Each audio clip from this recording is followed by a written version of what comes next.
अल्लाह ने जो तुम्हें दिया है उसमें जो सबसे पसंदीदा चीज है अल्लाह की बारगाह में कुर्बान करो।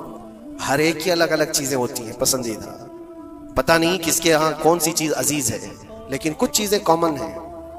दौलत तकरीबन सबकी पसंदीदा चीज है, औलाद तकरीबन सबकी पसंदीदा चीज है, वक्त ये सबका लाजमी हिस्सा है और उसको कोई जल्दी कुर्बान नहीं करता।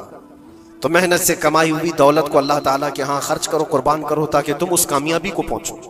फिर भी आप अंदाजा करो देता कौन है हमें रिस्क, कौन देता है माल? सब कुछ अल्लाह रब्बुल इज्जत। अगर वो हुक्म करे कि मैंने तुम्हें 100 दिए हैं, उसमें से 50 मेरी राह में कुर्बान कर दो, 50 अपने पास रख लो, तो भी इंसाफ है, अदल है। अल्लाह करीम जिसका खुद का दिया हुआ है वो चाहे तो 90% अल्लाह ताला यूं फरमा दे कि मेरी राह में कुर्बान कर दो, 10 तुम रखो। नहीं, रब तबारक व तआला ने न 50 का हुक्म दिया तुम्हें, ना 40 का हुक्म दिया, ना 30 का, ना 10 का, बल्कि साल में एक मर्तबा सिर्फ 2.5% अपने माल से निकालने का हुक्म दिया। उसमें भी हम देखते हैं कितने लोग आनाकानी करते हैं, ज़कात को बचाने के लिए हीले करते हैं। वो सिर्फ 2.5% है, 2.5। अगर किसी के पास 100 हिस्से हैं तो उसमें से 2.5 ये अल्लाह की राह में साल में एक मर्तबा कुर्बान करने का हुक्म है, ज़कात। लेकिन माल की मोहब्बत कुछ लोगों के दिलों पर ऐसी जम जाती है, उसको बचाने के लिए वो कई तरह के हीले बहाने करते हैं। जबकि ये भी मैं आपको बता दूं, इनकम टैक्स जो होता है वो तुम्हारी इनकम पर लिया जाता है, जितना तुम कमा रहे हो उस पर टैक्स देना होता है। लेकिन ज़कात इनकम पे नहीं है, ज़कात सेविंग पे है। जितना तुम बचा रहे हो उस पर ज़कात है, तुम कमा रहे हो कितना उस पर कोई ज़कात नहीं। अगर तुम महीने में 1 करोड़ रुपए कमाते हो और 1 करोड़ रुपए पूरे खर्चा भी कर जाते हो तो साल भर में तुम पर कोई ज़कात नहीं, कोई ज़कात नहीं। लेकिन हाँ, अगर बचा करके रखते हो थोड़ा हिस्सा तो साल भर में वो बची हुई हिस्से पर अल्लाह की तरफ से ज़कात का हुक्म है। इसीलिए इस्लाम में ज़ख़ीरा अंदोज़ी जमा करना ये एक बुरा काम है। इसी से दिल पर मैल जमा होता है। जब माल ज्यादा जमा होता है तो दिल के ऊपर मैल ज्यादा जमा होने लगता है, और अल्लाह ताला अपने बंदों के लिए नहीं चाहता कि तुम्हारे दिलों पर माल की मोहब्बत का मैल जमना शुरू हो जाए। इसीलिए हर साल उतना हिस्सा निकाल दिया करो। अजीज़ान गिरामी वक़ार, ये तो माल के मुताल्लिक था, और बाकी अल्लाह ताला कुरान में ये भी फरमाता है।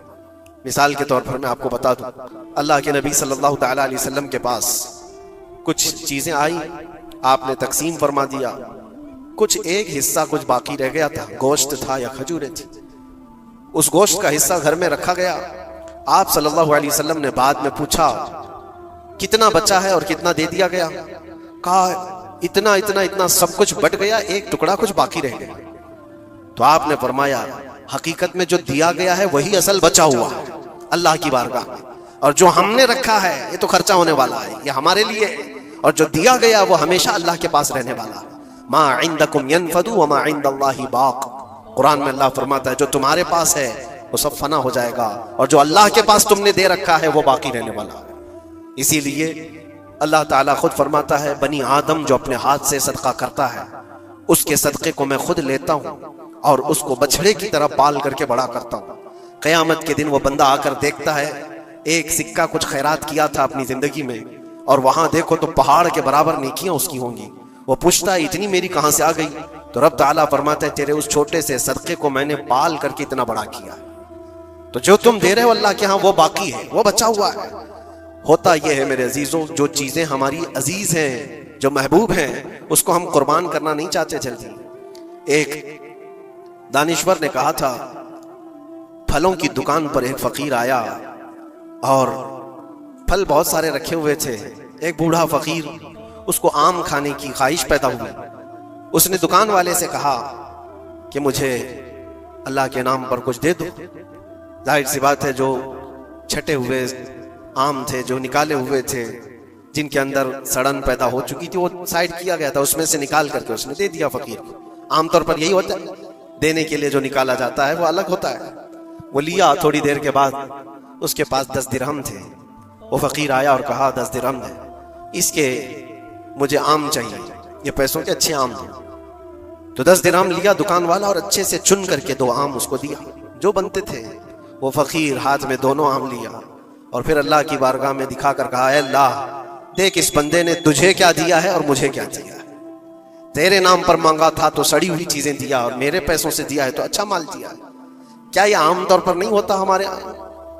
खाना अगर बच जाए तो उसे तक बांटने में दे दिया जाए। उस वक्त मदरसे के बच्चे याद आते हैं। वलीमे में, शादी में, मंगनी की रस्म में खाना देगों बनाया जाता है और बच जाए तो सोचते हैं किसी मदरसे में गरीब तलबा को दे दिया जाए, या फकीरों और मिस्किनों को खुरचन देने के लिए हम खड़े रहते हैं कि बच गया है, खराब हो जाएगा, इससे अच्छा है कि गरीब लोग खा लेंगे। ऐसा क्यों नहीं होता कि जब देग पक कर तैयार हो जाए तो उसका ऊपर वाला पहला खाना फकरा को दे दिया जाए, क्योंकि वह अल्लाह के नाम पर दिया जा रहा है। हमारे अपने खाने से पहले गुरबा और मसाकीन का ख्याल कर लिया जाए। इसीलिए मुझे वो बात याद आती है, रसूल मुकर्रम सल्लल्लाहु तआला अलैहि वसल्लम की आदत करीमा थी, जब आपके दस्तरखान पर कोई फ़कीर आता तो अल्लाह के नबी सल्लल्लाहु अलैहि वसल्लम के दस्तरखान पर जो कुछ होता सबसे पहले उसको पेश कर देते। हुजूर पाक सल्लल्लाहु अलैहि वसल्लम रमज़ान के महीने में दस्तरखान पर बैठे हुए हैं। एक मुसाफिर आया बड़ी दूर से, वो हुजूर को मिलने के लिए आया था। हुजूर पाक सल्लल्लाहु अलैहि वसल्लम असहाबे सुफ़्फ़ा के साथ, जो 70 सहाबा, गरीब सहाबा हुजूर के दर पर पलते थे, उनके साथ इफ्तारी कर रहे थे। और एक मुसाफिर आया, उसको बुलाया गया, आ जाओ दस्तरखान पे। 70 लोगों के बीच में दूध का एक प्याला था बस इफ्तारी के लिए, और वो जो मुसाफिर आया उसको बिठाया गया, बड़ा भूखा था। उससे कहा गया, लो आप तनाउल करो, आप दूध पी लो। उसने उठाया, किसी का ख्याल ही नहीं किया, पूरा दूध पी गया। अल्लाह के नबी सल्लल्लाहु अलैहि वसल्लम ने मुस्कुरा कर कहा, अल्लाह तेरा भला करे। आता है फकीरों पे उन्हें प्यार कुछ ऐसा, खुद भीख दें और खुद कहें मंगते का भला हो। हमारी पसंदीदा चीज अगर कोई उठा ले तो फिर हम आग बगोला हो जाए। खास तौर पर अगर ये आजमाना हो तो रमजान में इफ्तार के मौके पर देखें, अपने दस्तरखान पर से हमारे सामने की चीज कोई और उठाने लग जाए तो पारा चढ़ जाता है, गुस्सा आने लगता है, हम नहीं देना चाहते। वो सारा अपना जमा करके रखा हुआ होता है। यही वो इम्तिहान है जो कुरान में अल्लाह फरमाता है, अपनी पसंदीदा चीज जब तक तुम अल्लाह की बारगाह में नहीं कुर्बान करोगे उस कामयाबी को नहीं पहुंच सकते। हमारा दिल छोटा है, उसी वक्त अंदाजा हो जाना चाहिए कि मेरे दिल में वसाअत कितनी है, कुशादगी कितनी है। आजमा करके देख लेना, इफ्तारी के टाइम पे थोड़ा सा तुम्हारा शरबत कोई उठा ले या कोई फ्रूट तुम्हारे इधर से उधर कर दे दस्तरखान पर। झगड़े होते हैं बहुत सारे, गुस्से में आग बगोला होता है, लाल पीला होता है, पता नहीं क्या क्या सुना देगा।